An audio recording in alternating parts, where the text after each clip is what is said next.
नमस्कार दोस्तों। देखिए मित्रों, अभी आपका रीट का एग्जाम होने वाला है और एग्जाम होने में कोई बहुत ज्यादा समय नहीं बचा है। 17, 18, 19 दिन के आसपास का समय रहा है। इस समय देखिए, कुछ ऐसी गलतियां हैं जो विद्यार्थी बहुत ज्यादा करते हैं। क्योंकि जब एग्जाम पास में होता है तो एग्जाम का एक थोड़ा सा दबाव भी रहता है और कई बार विद्यार्थी कुछ ऐसी मिस्टेक करता है जो उसको नहीं करनी चाहिए या उसको ध्यान में नहीं रहता कि हम ये कुछ ऐसी गलतियां कर रहे हैं। तो अभी आपका समय बहुत ज्यादा महत्वपूर्ण है। तो कोई ज्यादा बड़ा वीडियो नहीं बनाऊंगा, एक 5-7 मिनट का छोटा सा वीडियो बनाऊंगा। मेरी कोशिश रहेगी 5-7 मिनट के अंदर ये चीजें मैं आपको बता दूं। जो मेन मेन गलतियां इस वक्त विद्यार्थी करते हैं वो आपको नहीं करनी चाहिए, क्योंकि इस बार रीट भर्ती परीक्षा के लिए ये आपके पास में एक स्वर्णिम अवसर है। बहुत जबरदस्त वैकेंसी है। जब आगे फाइनल एग्जाम होगा तो ये जब क्वालिफाई करोगे तब आगे फाइनल एग्जाम दे पाओगे। तो पूरा वीडियो अच्छे से सुनिएगा। देखिए, सबसे पहली बात यह है कि संपूर्ण सिलेबस को साथ लेकर नहीं चलना। सबसे बड़ी विद्यार्थी जो एक मिस्टेक करते हैं वो पर्टिकुलर कुछ एक दो सब्जेक्ट ऐसे होते हैं जिनको बहुत ज्यादा महत्व देने लग जाते हैं। ये अपने आप ही हो जाता है तैयारी करते करते। मान लीजिए कोई सब्जेक्ट आपको इतना अच्छा लगने लग गया कि आप उसी सब्जेक्ट को बार बार बहुत ज्यादा पढ़ रहे हैं और दूसरे सब्जेक्ट को जो है वो आप ध्यान नहीं दे रहे।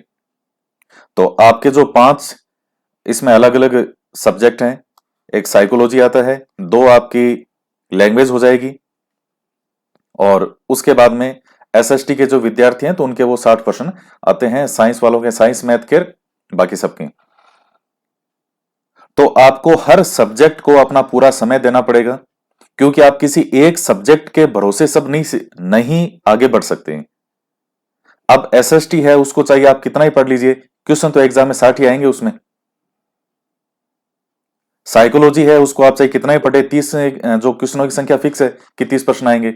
लैंग्वेज के दोनों के 30-30 क्वेश्चन आएंगे, जिसमें से आधे आधे जो हैं वो शिक्षण विधियों से संबंधित हैं।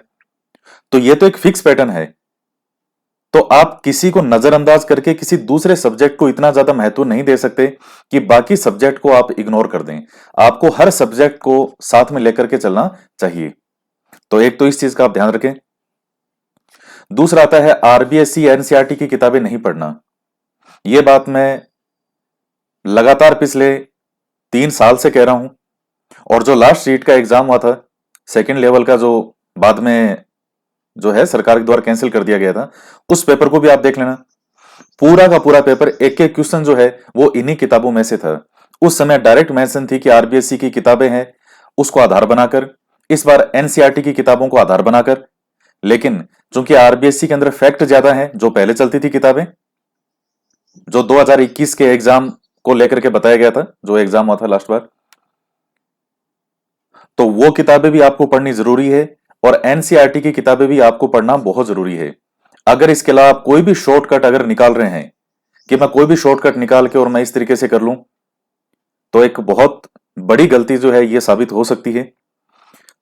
तो ध्यान रखिएगा, आरबीएससी और एनसीईआरटी की जो किताबें हैं उनको आपको पढ़ने में कोई बहुत ज्यादा समय नहीं लगेगा। मुश्किल से 4-5 दिन के अंदर भी अगर आप ढंग से पढ़ें तो आरबीएससी की किताबें और एनसीईआरटी की किताबें ये सब आप पढ़ सकते हैं। किताब अपने सामने रखिए, कोई मोटी बुक्स भी नहीं है। किसी में 50 पेज हैं, किसी में 60 पेज हैं, और वो भी फैक्ट भी इनमें कोई एनसीईआरटी में कोई उतने ज्यादा नहीं है। एक पेन हाथ में लीजिए, जो जो मेन फैक्ट है। और वैसे भी यूट्यूब पे काफी एनसीईआरटी की किताबें अभी हो चुकी है और कुछ एक हो जाएगी। और आरबीएससी की किताबें यूट्यूब पे सारी मैं ऑलरेडी कंप्लीट करा चुका हूं, पहले ही, लास्ट वैकेंसी से पहले। तो आप इसको नजरअंदाज नहीं करें। कम मैटर के अंदर आपको पेपर के अंदर बहुत कुछ इनमें से मिलेगा। तीसरी सबसे बड़ी मिस्टेक ये करते हैं कि इस टाइम रिवीजन नहीं कर पाते, या रिवीजन उनको लगता है कि जो चीज मुझे अच्छे से याद होगी अब मुझे उसकी रिवीजन की आवश्यकता नहीं है। ये एक बहुत बड़ी मिस्टेक होती है विद्यार्थियों में। आपको हर दूसरे 3 दिन बाद, 4 दिन बाद आपको उस सब्जेक्ट का रिवीजन करते हुए रहना चाहिए। जब आप बार बार पढ़ोगे तो वो शॉर्ट में आप अपने आप ही आपके पास में इतना हो जाएगा कि आप उसका फटाफट रिवीजन कर सकते हो। एक सब्जेक्ट का आप 2 घंटे के अंदर भी रिवीजन कर सकते हो पूरा। साइकोलॉजी आप 2 घंटे के अंदर पूरी रिवीजन कर सकते हो अगर आपने अच्छे से पूरी पढ़ रखी है और बार बार आप पढ़ रहे हो तो रिवीजन बहुत ज्यादा महत्वपूर्ण है। तो ये कई बार विद्यार्थी यहां लापरवाही कर जाते हैं और एग्जाम में फिर वो फैक्ट है जो याद नहीं आते। तो ये ध्यान रखिएगा। इस समय एक विद्यार्थी बहुत ज्यादा जो मिस्टेक करते हैं, नया मटेरियल पढ़ते हैं वो, या नए नोट्स, अगर मार्केट में उनको लग रहा है कि साहब कोई नए नोट्स आ गए, किसी के बहुत अच्छे नोट्स मिल रहे हैं। अब ये जो शॉप है, बुक शॉप है, खूब सारे नोट्स मिलते हैं कोचिंग के। या फिर नई किताबें, इस समय नई किताबें खरीदना, नए नोट्स लेना, नया मटेरियल पढ़ना, ये बहुत ज्यादा आपके लिए नुकसानदायक साबित हो सकता है। क्योंकि जब आप, अब देखिए, सेकंड ग्रेड और फर्स्ट ग्रेड के अंदर अगर एग्जाम से पहले करंट का कोई वॉल्यूम आता है, वो आपके लिए लाभदायक होता है। जो भी आप सेकंड ग्रेड और फर्स्ट ग्रेड के एग्जाम से पहले जो भी मार्केट में उस वक्त समसामयिक से रिलेटेड वॉल्यूम हो, वो आपको लेना चाहिए। रीट में कोई करंट नहीं होता, कोई करंट का इसमें सिलेबस में नहीं है। तो जब ऑलरेडी आपके पास में जो चीजें हैं, और जब आप किसी चीज को बार बार पढ़ते हो, आपने अपने पास की किताबों को बार बार पढ़ा है, तो साइकोलॉजी में आपने पढ़ा होगा, उसकी एक इमेज जो है वो आपके बन जाती है मस्तिष्क में। जो पेज है उसका भी आपके दिमाग में एक चित्र बन जाता है। अब ये वाली चीज आपके सामने लिखी हुई है, अगर आप डेली का बार बार इसको देखोगे, तो आपके माइंड में इस पेज की एक इमेज बन जाएगी कि हाँ, उस पॉइंट पे ये लिखा हुआ है। और इस समय अगर आप नई किताबें लेते हैं, या नया मटेरियल पढ़ते हैं, या नए नोट्स पढ़ते हैं, आपके मान लीजिए कोई दोस्त है, उसके पास में नए नोट्स हैं, या उसने आपको बता दिया कि ये वाले नोट्स, या मार्केट में ये वाले इस कोचिंग के नोट्स हैं, ये खरीद लेना, या ये वाली किताब आई है नहीं, ये खरीद लेना, तो उस किताब को पूरा करने में ही आपको एक तो इतना समय लगेगा, और जो आपके माइंड में इमेज बननी चाहिए, वो इमेज नहीं बन पाएगी, और जो पहले वाली बनी हुई थी वो भी और ज्यादा खराब होगी। तो रीट के अंदर समसामयिक का कोई सिलेबस में नहीं होता। तो इसके लिए ऑलरेडी जो आपके पास गाइड है, आपकी किताबें हैं, वो बहुत जबरदस्त सफिशियंट है। और फिर भी अगर आपको लगता है कि नहीं, मुझे तो ये लेना ही चाहिए, तो फिर वो आपकी इच्छा है। लेकिन जीवन जो है वो, अवसर बार बार नहीं मिलता सबको अपनी गलतियों को सुधारने का। तो थोड़ा सा इस चीज को ध्यान रखें। और ये पॉइंट मैं हमेशा बताता हूं, जब भी रीट का लास्ट बार भी एग्जाम हुआ था, या और भी जो एग्जाम होता है, उसमें हमेशा कहता हूं आपको, जो फिक्स जीके है, जिसमें कोई चेंज नहीं है, उससे संबंधित आपको एग्जाम के आसपास कोई भी नया मैटर नहीं खरीदना चाहिए। अगर आपका कोई दोस्त ऐसे भी दे रहा हो, बिल्कुल बिना पैसे लिए दे रहा हो, फ्री में, तो भी उस वक्त एक नया कंटेंट जो लिखा हुआ है, वो आपको अपनी आंखों के सामने नहीं लाना चाहिए। और यह भूल बहुत खतरनाक साबित हो सकती है।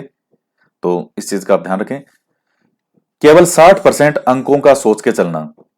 जो विद्यार्थी सिर्फ 60% को माइंड में रख के चल रहा है कि मुझे तो सिर्फ 60% ही लाने हैं, बस इतने में तो मेरी नैया पार हो जाएगी, तो यह भी एक बहुत बड़ी मिस्टेक यहां स्टूडेंट करता है। जब 60% का ही सोच के चलोगे कि इसमें से 20 मेरे इतने बन जाएंगे, इसमें से मेरे इतने बन जाएंगे करके, वो ऐसे करके वो निकालते हैं गणित, और बना लेते हैं 60% के मेरे 60 तो हो ही जाएंगे। 60% का सोच के चलोगे तो 50-52 के आसपास स्टूडेंट रह जाता है। आप सोच के चलोगे कि मैं कम से कम 70% बनाऊं, मैं 70 से 75 के बीच तो मेरे मार्क्स बनने ही चाहिए, और रीट में कोई मुश्किल नहीं है। और सपोज करके चलिए कि अगर थोड़ा सा उन्होंने अच्छी समझ वाला पेपर, जैसे साइकोलॉजी के अंदर है, अच्छी समझ वाला पेपर अगर आपको दे दिया, क्योंकि आपको नहीं पता, और ना ही मुझे यह पता है कि पेपर आपका कैसा आएगा।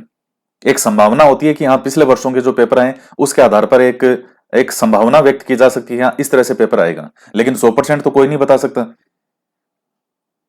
तो आपको सिर्फ 60% अंकों का सोच के नहीं चलना है, कम से कम 70 से 75% अंकों का आप सोच के चलें कि जो इतने तो जो है मैं नंबर जो है वो लेकर के आऊं, यानी 100 नंबर तो मैं मेरे बना लूं।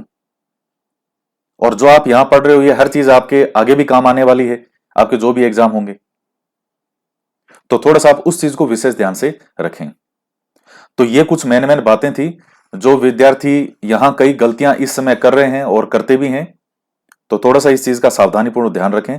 और बाकी फिर आपकी इच्छा है, आपको क्या मानना है, क्या नहीं मानना, क्योंकि फ्यूचर जो है वो आपका, आपके हाथ में है।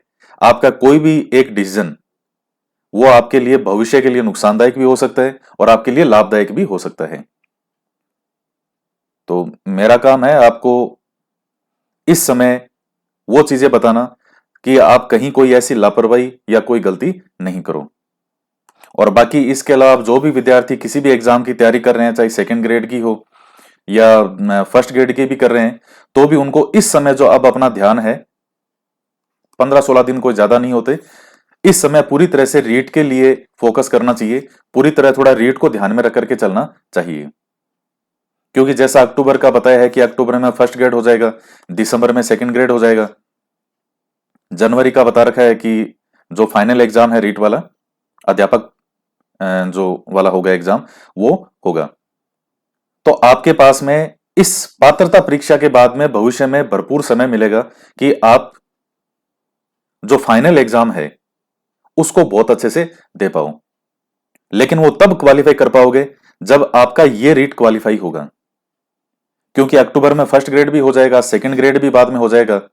हो सकता है कि जो ये फाइनल एग्जाम है रीट वाला जो होगा, अध्यापक भर्ती परीक्षा वाला, वो जनवरी में ना होकर के 2-3 महीने और आगे हो जाए।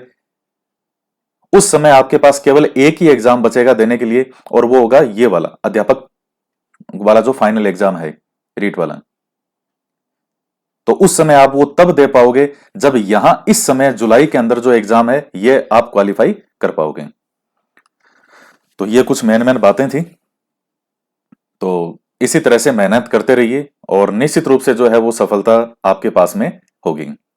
और वीडियो को लाइक जरूर करें, ज्यादा से ज्यादा शेयर करें। इसके अलावा और भी आपका कोई क्वेश्चन हो, कोई क्वेरी हो तो आप पूछ सकते हैं। तो मिलते हैं नेक्स्ट वीडियो में। जय हिंद, जय भारत।